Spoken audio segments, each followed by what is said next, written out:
It's Brian Preston, the Money Guy. And I love this question from Creative Mechanic to kind of follow up on this.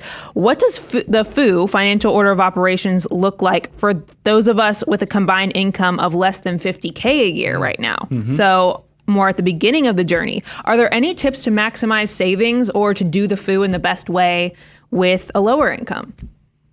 Bo, I find that this is what's so cool about wealth, is that it's on a scale. That really is so personalized to everybody in their journey. Because look, we have educators that are clients of our firm that never made a great, never had huge incomes, never had huge incomes, but either had pensions or they just were very diligent with their savings. And that's why we even we had an earlier question saying, hey, can I move on from 6 maxing out retirement? Once I hit 25%, even if I'm not maxing out my 401k, of course you can, because we want you to get to that step 7, which is hyperaccumulation, the 3 buckets, as well as get to step 8, which lets you start funding the kids' college and so forth. We have designed this so that it does work no matter where you are. And here's what I would tell Creative Mechanic, by the way, is that, look, we have seen people, what's your number, and knowing your number is so very important because it's going to be different for every person. And we've done content, we've got some things, exciting things coming up that will answer Creative Mechanic's question specifically, because it does remind me of that commercial of the past where you see people who have, one person might have 900,000 as their just number over their head, floating above their head. Another person might have $4.3 million, because think about it, somebody who has $800,000 or $1 million. Let's just take million because it's easy for public math purposes. And you can get a 5% withdrawal rate. I mean, that's $50,000 a year. Creative Mechanic just said that's what his household needs. And then you even put, because anybody who is making that level of income, the societal safety net of Social Security is going to provide a large portion of that. It works. Now, so that's what I tell.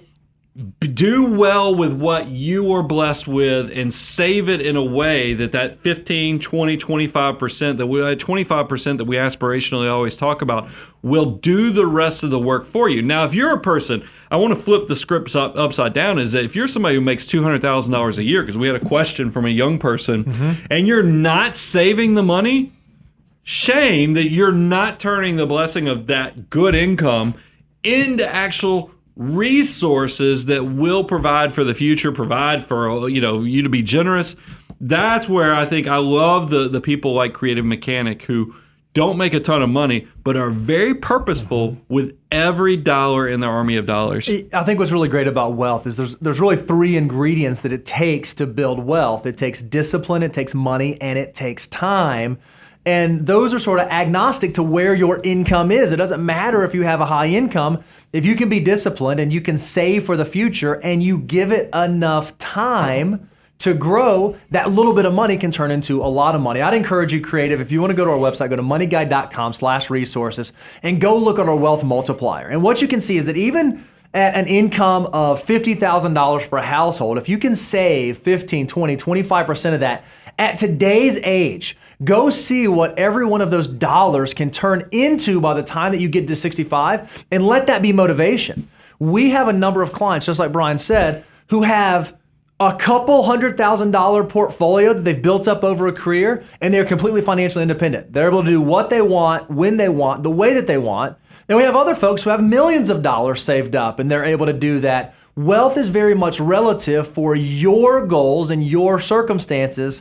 So I think if you can follow the FOO and put it into practice right now today, you'll be amazed at how powerful it can be over the long term as you get your army of dollar bills working for you. Yeah, I mean, I stand by the fact anyone can be wealthy. Yep. It's just a matter of, do you want to allocate a portion of today for that great, big, beautiful tomorrow? Make it happen.